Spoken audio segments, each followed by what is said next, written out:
अस्सलाम वालेकुम dear students. Hope कि आप सब ठीक होंगे। और असल में कल मैंने एक लेक्चर आप लोगों को कहा था कि वो सुन लीजिएगा एंट्रोपी के मुतालिक। उसमें अगर कोई बात करनी है तो अभी कर लें, या सुन लिया था अब्दुल वासे? नहीं से मैंने सुन लिया था, आगे से समझ। चलो ठीक है। बाकी स्टूडेंट्स भी जिनको कोई मसला हो वो दोबारा से उसको जब भी जी चाहे डिस्कस कर सकते हैं। अभी आज हम असल में शार्ट क्वेश्चंस की तरफ आते हैं। तो पहला शार्ट क्वेश्चन है, why is the average velocity of gas molecule in a gas zero but the average of the square of velocities is not zero? Question दोबारा से देख लेते हैं। why is the average velocity of molecules in a gas is zero but the average of the square of velocities, यानी इसका मतलब ये है कि सिंपली अगर हम वेलोसिटीज लेकर के उनका एवरेज लें तो वो जीरो निकल आता है। सिंपली अगर वेलोसिटीज लेकर के उनका एवरेज लें तो वो सिंपली जीरो निकल आता है। लेकिन इसके बाद अगर हम उन तमाम वेलोसिटीज का स्क्वायर लेके फिर एवरेज लें तो वो नॉन जीरो निकलता है। ये क्वेश्चन है। फिर एक दफा आप भी देख लें, खुद किताब है ना आप लोगों के पास, तो किताब को देखें। अगर कोई मसला है किताब से समझ आ गई है तो फिर नेक बल्कि आपके सामने भी है, तो उसको अब हमने हैंडल करना है इस बात को कि एवरेज वेलोसिटी के हवाला से क्या बात हम उसमें कर सकते हैं। ठीक है, तो याद रखना बच्चों, रैंडम वेलोसिटी का तज़किरा हमने किया था कि वेलोसिटी जो है वो रैंडम होती है, याद होगा आपको। और वेलोसिटी रैंडम होने का मतलब है कि जितनी प्रोबेबिलिटी एक पार्टिकल की वेलोसिटी की राइट डायरेक्शन में है उतनी ही प्रोबेबिलिटी जो है वो लेफ्ट वर्ड की डायरेक्शन में होती है। ठीक है, तो हम ये कह सकते हैं कि ऑन द एवरेज जितने मॉलिक्यूल राइट साइड को मूव करते हैं उतने ही लेफ्ट साइड को, जितने अपवर्ड मूव करते हैं उतने ही डाउनवर्ड, जितने फॉरवर्ड डायरेक्शन में मूव करते हैं उतने ही बैकवर्ड डायरेक्शन में ऑन द एवरेज। तो जब हम एवरेज लेंगे अलोंग वन डायरेक्शन तो उस डायरेक्शन के अलोंग अगर राइट वर्ड जाते हैं तो लेफ्ट वर्ड भी उतने ही है, तो वेलोसिटी क्या हो जाएगी? जीरो। लेकिन अगर वेलोसिटी एवरेज लेने से पहले वेलोसिटीज को स्क्वायर कर लिया तो राइट वर्ड वेलोसिटी भी स्क्वायर, वो तो पहले ही पॉजिटिव है, वो भी पॉजिटिव रहेगी, और जो लेफ्ट वर्ड है वो भी पॉजिटिव रहेगी। तो इसका मतलब ये है कि आम तौर पे वो इस तरह से लिख देते हैं कि चूंकि मोशन रैंडम है इसलिए एवरेज जो वेलोसिटी है, नेगेटिव वेलोसिटी और पॉजिटिव वेलोसिटी जो है, इनका जब हम एवरेज लेते हैं तो वो क्या निकल आता है? जीरो। लेकिन अगर नेगेटिव वेलोसिटी का स्क्वायर करके और फिर पॉजिटिव वेलोसिटी का स्क्वायर करके उसका एवरेज लिया जाए तो it is not equal to zero. ये मीनिंग है इसका। बच्चों ठीक है, बात समझ आ गई? अच्छा, अब हम नेक्स्ट चलते हैं। अच्छा, ये मोस्ट इंपॉर्टेंट शार्ट क्वेश्चन है। आपने स्कॉलर से इसको अच्छे तरीके से देखना है। अगर वहां पे कोई फ्रेज समझ ना आए, कोई बात आपको अजीब लिखी हुई नजर आए, या समझ ना आ रही हो, जहन में ना बैठ रही हो, तो वो भी हम डिस्कस कर लेंगे कल इंशाल्लाह। लेकिन अभी आप इसका आइडिया जो है ना वो मैंने आपको समझा दिया कि किस तरीके से ये वर्क करता है।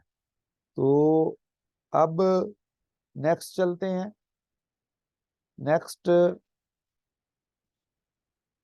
why does the pressure of a gas in a car tire, pressure of a gas in a car tire increases when it is driven through some distance।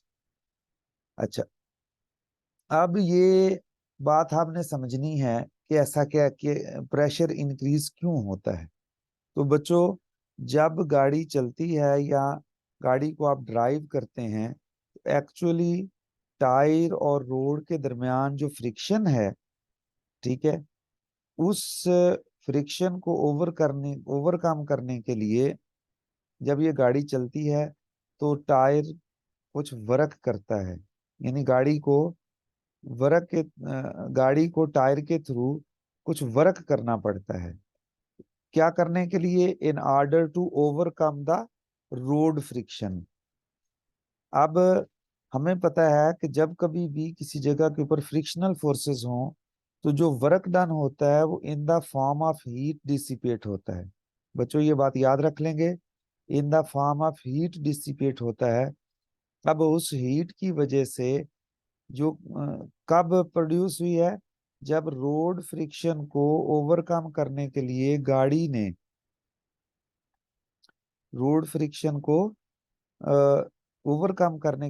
ने वर्क किया।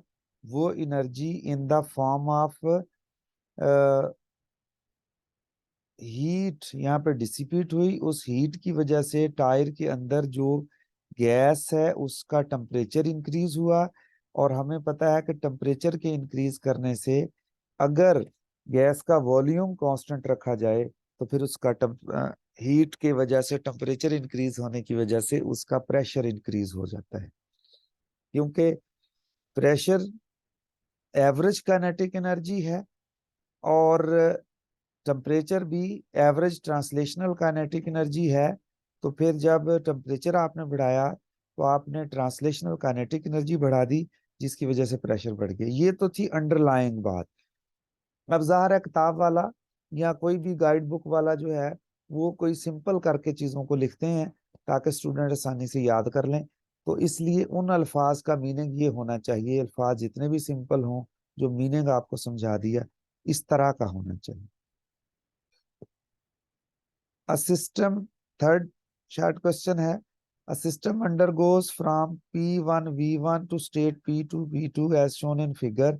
What will be the change in internal energy? कहता है कि change in internal energy इसमें क्या होगी। ठीक है। अच्छा, P1 V1 प्रेशर ये है और P2 V2 प्रेशर और वॉल्यूम ये है। ये प्रेशर की वैल्यूज उसने दी हुई हैं और ये वॉल्यूम का सिंपल नाम रख दिया उसने V1 P1 V1। तो इस तरह से हम सिंपली इसको, इस एरिया को जो अंडर द ग्राफ, ये जो एरिया है इसको कैलकुलेट करके ये कैलकुलेट कर सकते हैं कि जो एरिया अंडर द ग्राफ है वो क्या है। क्योंकि आमतौर पे ये पेपर में नहीं आता, इसलिए लोग इसको अक्सर छोड़ देते हैं या उसको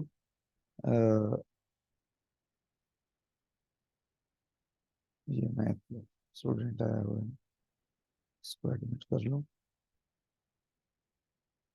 तीसरा भी चौथा भी शॉर्ट क्वेश्चन वो आमतौर पे नहीं कैलकुलेट करने के लिए देते, लेकिन शॉर्ट क्वेश्चन एमसीक्यू वगैरह में शायद किसी को ख्याल आ जाए तो वो पूछ ले कि variation of the volume by pressure is given in equation figure. ये फिगर है 11.13। इसके तीन पार्ट हैं, पहला दूसरा तीसरा। The gas is taken along path A B C D, यानी ये वाला पाथ, फिर ये वाला पाथ। और what will be the change in internal energy, कहता है इसमें इंटरनल एनर्जी में चेंज क्या होगी। तो बच्चों इस पीवी डायग्राम के ऊपर हमें समझ आ रही है कि बॉडी जो है वो वापस जिस पोजीशन से चला था उसी पोजीशन में वापस आ गया है। तो इसमें change in internal energy zero हो जाएगी। बहरहाल छोड़े, आप इसको करते हैं जो असल है। 11.15 बड़ा जबरदस्त शॉर्ट क्वेश्चन है। जब से ये किताब आपकी लिखी गई है तब से बार बार पेपर में आ रहा है, इसलिए इसको ज़हनशीन करें। Specific heat of a gas at constant pressure is greater than specific heat at constant volume Y। उसमें ये बात आपको पहले भी समझाई हुई है इस Cp माइनस Cv का तस्करा करते हुए, जहाँ पे फार्मूला ड्राइव किया था Cp minus Cv is equal to constant, उसमें ये तफसील से बताया था कि जब किसी गैस को आप कांस्टेंट प्रेशर के ऊपर हीट करते हैं, कांस्टेंट प्रेशर का मतलब क्या होता है, दोबारा से समझा देता हूँ, बारहा पहले बात हुई कि कांस्टेंट प्रेशर रखने का ये मतलब होता है, फर्ज किया इस तरह से आपके पास एक गैस है जो किसी सिलेंडर में कन्फाइन है, यहाँ पे गैस मॉलिक्यूल्स हैं, हम और यहाँ पे एक मूवेबल पिस्टन लगा देते हैं। मूवेबल पिस्टन का मतलब ये है कि अगर किसी वजह से गैस एक्सपैंड करना चाहे तो वो फिर एक्सपैंड कर सकती है, इसलिए मूवेबल पिस्टन यहाँ पे लगाया। अब जब आप इस गैस को हीट प्रोवाइड करेंगे तो ऑब्वियसली आपको पता है कि इसका टेम्परेचर बढ़ेगा। अब टेम्परेचर जब बढ़ेगा तो हमें पता है इसका प्रेशर बढ़ेगा, लेकिन हम ये चाहते हैं कि हम ये वाला प्रोसेस जो है वो कांस्टेंट टेम्परेचर के ऊपर करें। तो उसके लिए फिर क्या हो करना पड़ेगा हमें, उस कांस्टेंट टेम्परेचर पे करने के लिए सॉरी कांस्टेंट प्रेशर पे हम उस गैस को सॉरी कांस्टेंट प्रेशर पे हम उस गैस को हीट अप करें। तो उस सूरत में हमें ये करना होगा कि इस गैस को एक्सपैंड करना अलाउ करना होगा। क्यों? क्योंकि जब ये गैस एक्सपैंड करेगी तो एक्सपैंड करने के बाद वो जो हीट देने की वजह से ये टेम्परेचर उसका बढ़ा था, उसकी वजह से टेम्परेचर के बढ़ने की वजह से जो प्रेशर बढ़ना था उसको दोबारा वही प्रेशर जो पहले था वो करने के लिए ये गैस एक्सपैंड करेगी और इसका पिस्टन जो है वो यहाँ मूव कर जाएगा। जब यहाँ मूव कर जाएगा तो गैस के मॉलिक्यूल को अब टकराने के लिए ज्यादा एरिया चाहिए, तो फिर इस तरह से प्रेशर जो है वो जो बढ़ना चाह रहा था टेम्परेचर की बढ़ना से वो कम होके दोबारा वही हो जाएगा जो पहले था। और गैस का पिस्टन अपने आप को ऐसी जगह के ऊपर एडजस्ट करेगा जहां पर वो प्रेशर वही होगा जो पहले था उसका। इसलिए बच्चों ये बात आमतौर पे स्टूडेंट्स को समझ नहीं आती, इसलिए मैंने तफसील से बता दिया कि जब आप किसी गैस को कांस्टेंट प्रेशर के ऊपर हीट करते हैं तो जो हीट सप्लाइड है वो अब दो काम कर रही है। एक तो उसका इंटरनल टेम्परेचर इंक्रीज कर रही है, दूसरा ये जो पिस्टन को मूव कर रही है, मूव करना पड़ेगा, मूव करने के दौरान ये जो वर्क हो रहा है, ये वर्क जो भी तो उसी हीट एनर्जी जो प्रोवाइड की उसकी कॉस्ट पर होगा। तो इसका मतलब है इस सूरत में जब आप कांस्टेंट पी रखते हैं तो उस सूरत में जो हीट सप्लाइड है वो उसके दो काम हैं। एक है इंटरनल एनर्जी को इंक्रीज करना, मीन टेम्परेचर को इंक्रीज करना, प्लस वर्क डन करना। तो इसलिए अगर हम 1 डिग्री टेम्परेचर बढ़ाना चाहते हैं, 1 डिग्री केल्विन टेम्परेचर बढ़ाना चाह रहे हैं कांस्टेंट प्रेशर के ऊपर, तो टेम्परेचर बढ़ने के लिए जो एनर्जी चाहिए वो तो फिक्स है 1 केल्विन तक। लेकिन अब कुछ एक्स्ट्रा, चूंकि इसने अपने प्रेशर को कांस्टेंट रखने के लिए एक्सपैंड भी होना है और कुछ एक्स्ट्रा वर्क के लिए भी एनर्जी चाहिए, तो फिर हमें हीट की फॉर्म में उस एनर्जी से जो कि just 1 kelvin energy 1 kelvin temperature बढ़ाने के लिए चाहिए थी, उससे इतना अमाउंट एनर्जी का ज्यादा चाहिए जो यहाँ पे वर्क डन के लिए भी यूज होगा। तो इसलिए Cp जो है वो ग्रेटर निकल आएगा Cv से, क्योंकि Cv की सूरत में इसको हमने फिक्स कर दिया हुआ है। ये एक्सपैंड नहीं करेगी गैस, जब एक्सपैंड नहीं करेगी तो वर्क नहीं करना पड़ेगा, जब वर्क नहीं करना पड़ेगा तो उसके नतीजे में क्या होगा बच्चों, सारी की सारी हीट सप्लाइड जो है वो किस में कन्वर्ट हो जाएगी, इसमें कन्वर्ट हो जाएगी change in internal energy mean rise in temperature के लिए। तो इसलिए फिर इसमें हमें चूंकि दोनों सूरतों में 1 केल्विन टेम्परेचर ही इंक्रीज करना था, तो इस सूरत में 1 केल्विन टेम्परेचर इंक्रीज करने के लिए कम हीट चाहिए इसके मुकाबले में। आई होप कि अब आपको समझ आ गई होगी हमेशा के लिए कि ये जो हम बारहा कहते रहते हैं कि गैस को कांस्टेंट प्रेशर के ऊपर एक्सपेंड किया, तब हीट की वैल्यूज या हीट एनर्जी किस तरह से वर्क करती है। और जिस वक्त हम कह रहे होते हैं कि जो आपका वर्क डन है कांस्टेंट वॉल्यूम के ऊपर, तो उस वक्त हीट किस तरह से इंटरनल एनर्जी को इंक्रीज कर रही होती है। अब ये वैसे किताबों वाले बड़े सिंपल 2-3 सेंटेंस सिर्फ लिखने होते हैं कि इसमें कांस्टेंट प्रेशर में जब मैं अब क्वेश्चन बताने लगा हूं जो आपने लिखना है, वो तफसील थी आपको समझाने के लिए, जो आपकी अंडरस्टैंडिंग के लिए जरूरी थी। अब मैं आपको सिंपल सेंटेंस बता देता हूं जो वो यूज करेगा आंसर देने के लिए। हम कहेंगे कि कांस्टेंट प्रेशर के ऊपर हीट करने पर जो स्पेसिफिक हीट होती है वो ज्यादा इसलिए होती है कि इस दौरान हीट दो काम करने के लिए इस्तेमाल होती है।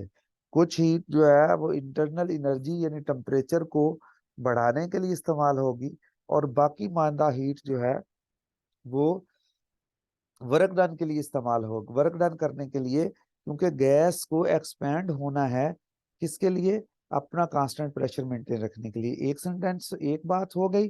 दूसरी बात, जबकि सीवी समाल होगी, और उसकी वजह क्या है सीवी समाल होने की, कि उस सूरत में जो गैस है, उस सूरत में जो गैस है उसमें उसको सप्लाइड एनर्जी सारी की सारी उसकी इंटरनल एनर्जी मीन उसका टेम्परेचर बढ़ाने में यूटिलाइज हो जाए। आई होप कि ये समझ आ गई। Give an example of process in which to no heat transfer to or from the system but the temperature of the system may change। और ये बिल्कुल सिंपल एडियाबैटिक है। कोई एग्जांपल आप दे लें इसकी, बरस्ट ऑफ टायर दे लें, एक्सपेंशन दे लें, फ्री एक्सपेंशन दे लें, जो भी आपकी वहां पे किताब में लिखी हुई वो एग्जांपल आप कोट कर लें इसके लिए। इज इट पॉसिबल, नेक्स्ट वाला शॉर्ट क्वेश्चन भी बड़ा इंपॉर्टेंट है, ये वाला भी इंपॉर्टेंट था। नेक्स्ट वाला मोस्ट इंपॉर्टेंट है 11.17। Is it possible to convert internal energy into mechanical work, explain with an example. कहता है कि क्या ये पॉसिबल है, तो उसका आंसर ये है कि हाँ पॉसिबल है। वो मैं आपको वजह बताता हूँ। बारहा हम ये एग्जांपल देखते रहे हैं कि अगर फर्ज किया आपके पास एडियाबैटिक प्रोसेस हो और उसमें हम किसी गैस को अलाउ करें कि वो एक्सपैंड कर जाए, तो क्या होता है कि उसका टेम्परेचर फॉल कर जाता है। तो टेम्परेचर फॉल क्यों करता है, असल में उसकी वजह ये है कि ये जो वर्क डन होगा in moving the piston outward, ये at the cost of internal energy होगा। और हमें पता है कि आइडियल गैस में जो इंटरनल एनर्जी है वो प्रोपोर्शनल टू टेम्परेचर होती है। तो इसका मतलब उसका टेम्परेचर फॉल करने का मतलब है उसकी इंटरनल एनर्जी में डिक्रीज आया है। तो इसलिए हम यहाँ पे कह सकते हैं कि हाँ ये पॉसिबल है कि किसी भी प्रोसेस, एक प्रोसेस, ऐसा प्रोसेस पॉसिबल है जिसमें हम इंटरनल एनर्जी को किस में कन्वर्ट कर लें, वर्क में कन्वर्ट कर लें। एक्सप्लेन विद एन एग्जांपल, और कहता है इसको एक्सप्लेन करे विद एन एग्जांपल, और एग्जांपल यही कोट कर लेनी है जो भी मैंने आपको एडियाबैटिक एक्सपेंशन वाली बताई। Is it possible to construct a heat engine that will not expel heat into atmosphere? No, it is not possible। यही तो thermo second law of thermodynamics है कि आपके पास लाजमी तौर पर जब भी कभी आपने हीट को हीट इंजन बनाना है तो आपको एक सोर्स चाहिए और एक सिंक चाहिए। सोर्स से हीट इंजन हीट लेगा और उसका कुछ पार्ट वर्क में कन्वर्ट करेगा, और जो बाकी हीट है उसको एटमॉस्फेयर में एक्सपेल कर देगा। अब उसने कहा कि क्या आप ऐसा इंजन कंस्ट्रक्ट कर सकते हो जो कोई हीट भी एक्सपेल ना करे, वो सारी की सारी हीट रेजर्वायर से यानी सिंगल रेजर्वायर से हीट ले और उस सारे को वर्क में कन्वर्ट कर ले। और लॉर्ड केल्विन स्टेटमेंट याद होगा यही थी। तो इस तरह से इट इज नॉट पॉसिबल कहना है। तो एक नंबर पक्का हो गया। आगे फिर आर्ग्यूमेंट बतानी है कि it would violate the second law of thermodynamics because according to Lord Kelvin statement, वो स्टेटमेंट दोबारा लिख देनी है। ये आंसर इसका। A thermos flask containing milk as a system is shaken rapidly. Does the temperature of milk rise? तो temperature of milk will rise। उसकी वजह क्या है कि जब आप उस को रैपिडली शेक करते हैं तो एक्चुअली आप वर्क कर रहे हैं, एक्सटर्नल वर्क। और आपको आपको वहां पे एक मखसूस जगह के ऊपर आपको पॉइंट बताया था कि ये जो पॉइंट पॉइंट क्या बताया था, पॉइंट ये बताया था कि आप इंटरनल एनर्जी में चेंज या इंटरनल एनर्जी में इंक्रीज दो तरह से कर सकते हैं। नंबर वन, हीट प्रोवाइड करके। नंबर टू, एक्सटर्नल वर्क करके। उसमें एग्जांपल दी थी आपको रबिंग ऑफ हैंड्स की। यहाँ पर हमने उस थर्मोस फ्लास्क जिसमें मिल्क था यानी दूध था, उसको जब शेक किया रैपिडली तो उसके नतीजे में मिल्क का जो टेम्परेचर है वो बढ़ना चाहिए, क्योंकि हम उसके ऊपर एक्सटर्नल वर्क कर रहे हैं और वो work in the form of internal energy उस सिस्टम के पास स्टोर होगा। इस तरह से इसका टेम्परेचर बढ़ेगा। What happens, next short question, what happens to the temperature of room when an air conditioner is left running on the table in the middle of the room? तो no change in the temperature ideal case में, और change in temperature जो है वो बढ़ सकता है temperature in real cases. ठीक है ना? तो हम यहाँ पे आइडियल केसेस में ही डिस्कस करेंगे उसको। हम कहेंगे there is no change in the temperature. अब वजह उसकी क्या लिखेंगे? वजह उसकी ये लिखेंगे कि अगर आपके पास रूम है इस तरह से और उसमें यहाँ पे एयर कंडीशनर चल रहा है। एयर कंडीशनर क्या है, इसके प्रोसेस को समझते हैं तो फिर बाकी बात हमें समझ आ जाएगी। प्रोसेस क्या है? प्रोसेस इसका ये है कि एयर कंडीशनर क्या करता है। एयर कंडीशनर ये करता है कि एक उसके पास सिस्टम है, वो सिस्टम से क्या करता है कि हीट को एक्सपेल करता है ये बाहर से, और जो हीट एक्सपेल करके उसने इनसाइड उसके कूलेंट है उसमें जो ठंडक पैदा की है वो कमरे से एयर लेगा, उस एयर को ठंडा करके कमरे में ही छोड़ देगा। ठीक है? अब क्या हुआ? अब हुआ ये कि कमरे से एयर ली और उसी एयर में से हीट निकाली और हीट कमरे एयर को कमरे में फेंक दिया और वो हीट भी कमरे में फेंक दी। तो ये हीट दोबारा उसी एयर को लेकर के क्या करेगी? जो टेम्परेचर उसका पहले था वही बाद में हो जाएगा। इसलिए रूम का टेम्परेचर जो है वो इसमें इंक्रीज नहीं होगा। ठीक है बच्चों, आई होप कि आपको समझ आ गई होगी। अगर कोई मसला है तो फिर मुझे बताइएगा। सर जी एक बार दोबारा बता दें आखिरी।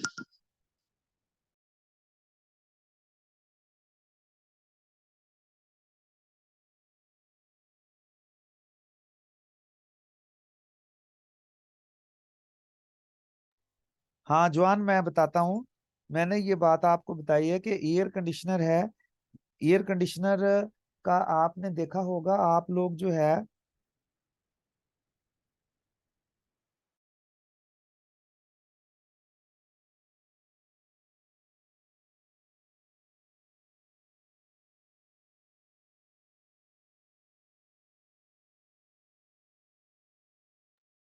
हाँ, तो मैं बात कर रहा था जवान कि एयर कंडीशनर की वर्किंग आपको समझा रहा था। आपका जो यूनिट होता है ना एक्चुअली वो कमरे के बाहर होता है, ऊपर छत के ऊपर या बाहर की साइड के ऊपर, जो हीट को एटमॉस्फेयर में एक्सपेल करता है। जो इनसाइड है वो तो एक सिर्फ जो मॉडर्न एसी आ गए हैं उसके अंदर वो उसका आउटलेट के लिए वो अंदर लगा दिया, बाकी सारा बाहर कर दिया। विंडो एसी इससे पहले हुआ करते थे जिसका बैक दीवार से बाहर होता था और फ्रंट कमरे की तरफ होता था। तो बिल्कुल ऐसे जैसे खिड़की या अलमारी होती वैसे वर्क करता था। अब आप उस पूरे एयर कंडीशनर को अगर कमरे के अंदर रखेंगे तो फिर वही प्रोसेस होगा जो अभी आपको समझाया कि जितना हीट वो क्या करता है, वो सिंपली एयर को लेता है, उसको ठंडा करके कमरे में पहुंचाता है। अब जो एयर ली है उसने कमरे में से उसको ठंडा करके हीट को भी उसी कमरे में पहुंचा दिया, हॉट ठंडी एयर को भी वहां पे पहुंचा दिया। तो इनसाइड रूम के इनसाइड क्या टेम्परेचर में कोई फर्क पड़ेगा? क्योंकि जितनी हीट एक्सट्रैक्ट की वही दोबारा कमरे में छोड़ दी, ठंडी हवा को भी उसी कमरे में छोड़ दिया। Gate mix, they will get mix and again the temperature would be same. वो आपकी समझ आ गई होगी। जी सर। अच्छा, अब एक मिनट, ये ना प्रिंट आउट मेरा ख्याल है वो खत्म हो गया जो प्रिंट मैंने किया हुआ था वहां पे।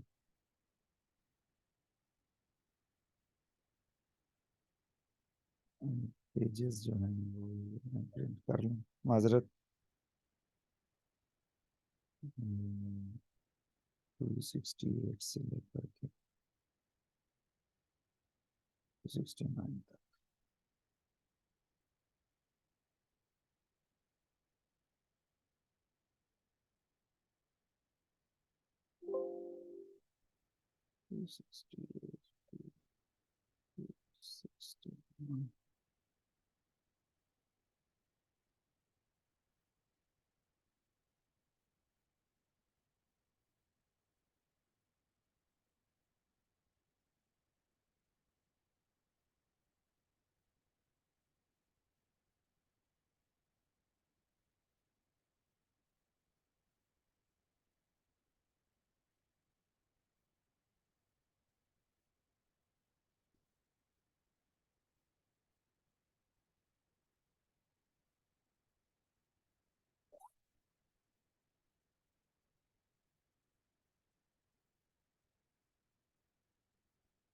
ठीक है, ये आ गई।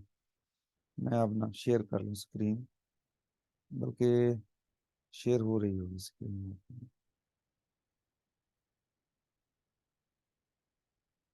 अच्छा, शेयर स्क्रीन पॉज हो गई, रिज्यूम किया शेयर। बच्चों नेक्स्ट पेज समझ आ रहा है, नजर आ रहा है आपको? 11.11 शार्ट क्वेश्चन नजर आ रहा है? यस जी सर। जी जी नजर आ सर। रहा है। Okay okay, it's okay. Can the mechanical energy be converted completely into heat energy? If so, give an example. कहता है कि क्या जो एनर्जी है वो कंप्लीटली कन्वर्ट की जा सकती है, internal mechanical energy into heat energy. वो कहता है कि हाँ, आप इसकी एग्जांपल भी दें अगर ऐसा है। तो इसका आंसर है यस, ऐसा कन्वर्ट किया जा सकता है। अब जब आइसोथर्मल एक्सपेंशन होती है, आइडियाबैटिक एक्सपेंशन होती है, तो उसमें इंटरनल एनर्जी जो है वो किस में कन्वर्ट हो जाती है? वर्क में कन्वर्ट हो जाती है। यानी ये इक्वेशन आपने मेंशन करनी है। कोई आइडियाबैटिक एक्सपेंशन के दौरान सेकंड लॉ ऑफ थर्मोडायनेमिक्स होता है D U plus W is equal to heat.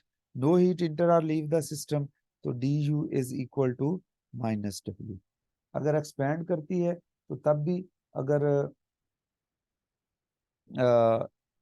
Mechanical energy को हमने चूंकि कन्वर्ट करना है यहाँ पे, मैकेनिकल एनर्जी वर्क की फॉर्म में होती है बच्चों।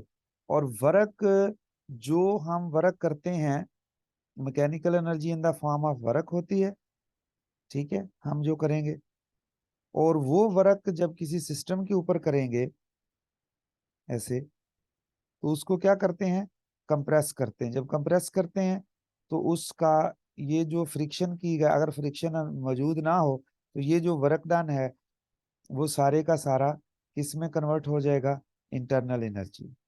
ठीक है, ये जो वर्क डन है सारे का सारा किस में कन्वर्ट हो जाएगा? इंटरनल एनर्जी में। अब चूंकि हमें पता work done on the system is negative होता है, तो माइनस डब्ल्यू हो जाएगा। चेंज इन इंटरनल एनर्जी चूंकि बढ़ेगी, ये पॉजिटिव है। और एडियाबैटिक कंप्रेशन है, इसमें no heat enter or leave the system है। तो मैं अब आपके सामने लिखने लगा हूँ first law of thermodynamics, Q is equal to delta U plus W. Q zero, delta U positive, plus work done इस वक्त नेगेटिव, तो delta U is equal to W. ये इक्वेशन कब बनी? जब आपने मैकेनिकल एनर्जी को कन्वर्ट किया वर्क डन में। तो इस तरह ये एग्जांपल कोट कर देनी दोनों। अच्छा, next, does the entropy of a system increases और decreases due to friction? Due to friction heat loss होता है। तो आपको पता है फ्रिक्शनल इफेक्ट में हमेशा एनर्जी हीट में कन्वर्ट हो जाती है। और हीट एनर्जी जहां पे भी आएगी वहां पे सिस्टम जो है उसकी हीट एनर्जी जब बढ़ेगी तो उसमें एंट्रोपी इंक्रीज करेगी। तो हमेशा जो इंक्रीज करेगी, नॉट डिक्रीज, तो entropy will always increases due to friction. ये एक नंबर। फिर आगे जो एक्सप्लेनेशन आपको बताइए, वो वाली कर लेंगे। Give an example of natural process that involve an increase in entropy. तो बहुत सारी एग्जांपल्स हैं, कोई भी एग्जांपल आप इसमें कोट कर सकते हैं, ठीक है ना। जैसे मेल्टिंग ऑफ आइस है, सिंपल एग्जांपल, ये एक नेचुरल प्रोसेस है, इसमें एंट्रोपी आपको पता इंक्रीज करती है, ठीक है ना। तो इसी तरह कंडेंसेशन, नहीं कंडेंसेशन में नहीं होगी, हाई टेम्परेचर से लो में वहां पे हीट एक्सट्रैक्ट होगी। खैर, तो ये मेल्टिंग ऑफ आइस जो है, ये बड़ी सिंपल एग्जांपल है जो आप यहाँ पे कोट कर सकते हैं कि जिसमें एंट्रोपी इंक्रीज होती है। कैसे इंक्रीज होती है ये भी समझा दूं। मेल्टिंग ऑफ आइस में, मेल्टिंग ऑफ आइस क्या है, फर्ज किया ये आइस क्यूब है, ठीक है ना। आइस क्यूब में क्या होता है, इसने इसको मेल्ट करने के लिए लेटेंट हीट ऑफ फ्यूजन चाहिए, ठीक है। लेटेंट हीट ऑफ फ्यूजन चाहिए, वो हीट कहाँ से आएगी, इन्वायरमेंट से। तो ये अपने इन्वायरमेंट से हीट एनर्जी लेता है, लेती है, और लेके फिर ये आइस जो है ये वाटर में कन्वर्ट हो जाती है एट 0 डिग्री से, ठीक है। अब आपने दो तरीके से हीट ये होगी, वाटर एट 0 डिग्री सी और water in the form of ice. क्या वाटर 0 डिग्री सी पे हो सकता है या हमेशा बर्फ बन जाती है, ये क्वेश्चन है। वाटर, तो ये याद रख लें इंपॉर्टेंट बात, वाटर पहले 0 डिग्री सी पर आता है, उस वक्त ये बर्फ नहीं बनता। 0 डिग्री सी पे आने के बाद इसमें से और एनर्जी एक्सट्रैक्ट करनी पड़ती है, जिसको लेटेंट हीट ऑफ फ्यूजन का नाम देते हैं, ठीक है। लेटेंट हीट ऑफ फ्यूजन निकालेंगे तो वाटर एट 0 डिग्री सी के ऊपर बर्फ में कन्वर्ट होगा, ठीक है। ये बात याद रखनी है अब आपने। तो इसी तरह से आइस को उतनी हीट, मेल्टिंग हीट प्रोवाइड करोगे तो पहले वाटर एट 0 डिग्री सी बनेगा, फिर वो वाटर और हीट इन्वायरमेंट से एक्सट्रैक्ट करके रूम टेम्परेचर के ऊपर आएगा। बच्चों ये प्रोसेस याद रख लेना। ये भी आपने खुद डिसाइड करना है, ये वाला सॉरी ये वाला 14वां 15वां और 16वां, ये खुद आपने डिसाइड करना है, ठीक है। ठीक है बच्चों, अभी 5 मिनट रहते हैं। एक तो आपका टॉपिक आपको खुद सुनने के लिए लेक्चर दिया था, सरोज किधर है, आया हुआ है कि नहीं। अच्छा यहीं पे हूँ सर। हाँ, पिछला लेक्चर सुन लिया था, उसमें कोई बात पूछनी है, कोई बात समझ ना आई हो तो फिर हम उसके ऊपर बात करें। बाकी जवानों को भी ये दावत है कि 3-4 मिनट रहते हैं, उसमें हम डिस्कस कर लें, अपना माइक ऑन करके कोई क्वेश्चन पूछ सकते हैं इन शॉर्ट क्वेश्चन में, या पिछले लेक्चर में एंट्रोपी वाले में जो रह गया था।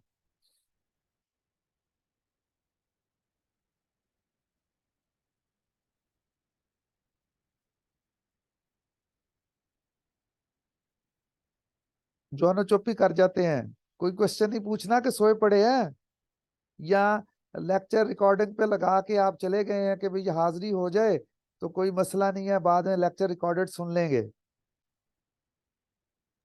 सर जी नहीं नहीं बैठे हुए हैं। अच्छा फिर कोई क्वेश्चन पूछे। सर जी पेट्रोल इंजन का ना पहला पॉइंट आप एक बार बता दें। पहला पॉइंट, हाँ, पहला पॉइंट है इनटेक स्ट्रोक। चलो उसके ऊपर चले जाते हैं। इनटेक स्ट्रोक, इनटेक स्ट्रोक में एक तो आपको ये जो एक्सप्लेनेशन आपको मैंने करवाई थी कि आपको लाजमी तौर पे पता होना चाहिए कि इनटेक किसको कहते हैं, वो मैंने आपको यहाँ पिस्टन से समझाया था कि पिस्टन आउटवर्ड मूव करना और पिस्टन इनवर्ड मूव करना। जब ये पिस्टन डाउनवर्ड डायरेक्शन में मूव करता है ना, इधर से, मैं जरा उसको एरो लगा के समझा देता हूँ, तो ये आउटवर्ड मोशन है इस तरफ को, ठीक है ना, और इस तरफ को इनवर्ड मोशन है, ये याद रखना, वो डिस्क्रिप्शन से बंदा भूल जाता है। अच्छा, अब मैं हम असल डिस्क्रिप्शन देख रहे हैं, लफ्ज को फिर आप बाद में वहां से भी देख लोगे। कि असल में हुआ क्या, होना क्या है। होना ये है कि ये साइकिल जब स्टार्ट होगा, साइकिल स्टार्ट होने के लिए सबसे पहले होता है इनटेक स्ट्रोक। इसमें आप गौर कर लें कितनी चीजें हैं। एक इनलेट वाल्व है, ठीक है, एक आउटलेट वाल्व है, इसको मैं कह लेता हूँ ये इनलेट वाल्व है, इसको मैं कह लेता हूँ ये आउटलेट वाल्व है। अब होगा क्या कि इनलेट वाल्व ओपन हो जाएगा। ये पहला मैं आपको बता रहा हूँ इनटेक स्ट्रोक, जिसका नाम रखा था, पहला पॉइंट जिसको आप कह रहे हो। सर जी ये स्ट्रोक के क्या मायने है? स्ट्रोक वही असल में चार प्रोसेस में, यानी चार तरह की मोशन हो करके एक साइकिल मुकम्मल होता है 4 स्ट्रोक इंजन में, ठीक है ना। स्ट्रोक असल में एक आम रोजमर्रा जिंदगी का लफ्ज है, जिसमें आप किसी चीज को हिट जब करते हैं तो हम कहते हैं हमने उसको स्ट्रोक लगाया है। समझ आ गई बात की। तो यहाँ पे चूंकि इस तरह से हम, ये पिस्टन जो है वो अपर डाउन फिर अप फिर डाउन होता है, तो इसलिए इसका नाम स्ट्रोक रखा हुआ है, ठीक है। तो इस जी साइकिल में सर। 4 स्ट्रोक होते हैं, यानी 4 तरह की मोशन से ये एक साइकिल मुकम्मल होता है। तो पहली तरह का मोशन अब हम समझने की कोशिश कर रहे हैं यहाँ पे। पहला पार्ट जो है उसका, उसमें असल में करना क्या है कि इस पहले स्ट्रोक के लिए आपको ही पेट्रोल और एयर का मिक्सचर चाहिए। उस मिक्सचर को आग लगा के फिर हमने इस्तेमाल करना है। तो फिर वो मिक्सचर लेने के लिए क्या करना पड़ेगा कि हमारे पास एक नाली होनी चाहिए जो यहाँ पर खुलती हो, जो कार्बोरेटर से आती हो, और एक वाल्व होना चाहिए ताकि हम अपनी मर्जी से उसको ओपन और क्लोज कर सकें। तो वाल्व ओपन हो जाता है यहाँ पर, और इन ये पिस्टन आउटवर्ड मूव करता है, यानी इस डायरेक्शन में। जब ये पिस्टन इस डायरेक्शन में मूव करता है आउटवर्ड डायरेक्शन में, तो उसके नतीजे में यहाँ पे जो वैक्यूम क्रिएट होगा, इस वैक्यूम को फिल करने के लिए वाल्व ओपन होने की वजह से यहाँ से पेट्रोल और का मिक्सचर आ जाएगा, ठीक है ना, और ये फुल भर जाएगा। तो यही आपका जो है वो इनटेक स्ट्रोक है। देख लें अगर कोई बात आप समझ नहीं आई यहाँ। जी सर, पता लग गया, शुक्रिया। इसी तरह से उसको कंप्रेस करेंगे दूसरे स्ट्रोक में, फिर उसको तीसरे स्ट्रोक में जिसको पावर स्ट्रोक है उसको आग लगाएंगे। आग लगाने की वजह से, टेम्परेचर बढ़ने की वजह से वो इसको पुश करेगा। ये पुश पावर है, पुश ही है ना, मैकेनिकल वर्क आपको चाहिए ना, तो वो पुश से मैकेनिकल वर्क होता है, इसलिए इसको तीसरे को पावर स्ट्रोक कहते हैं। ठीक है बच्चों, it's going to be end. Less than 1 minute रहता है, फिर भी आपने कोई क्वेश्चन पूछना है तो पूछ लें, ये खुद खुद एंड होने का हम वेट कर लेते हैं।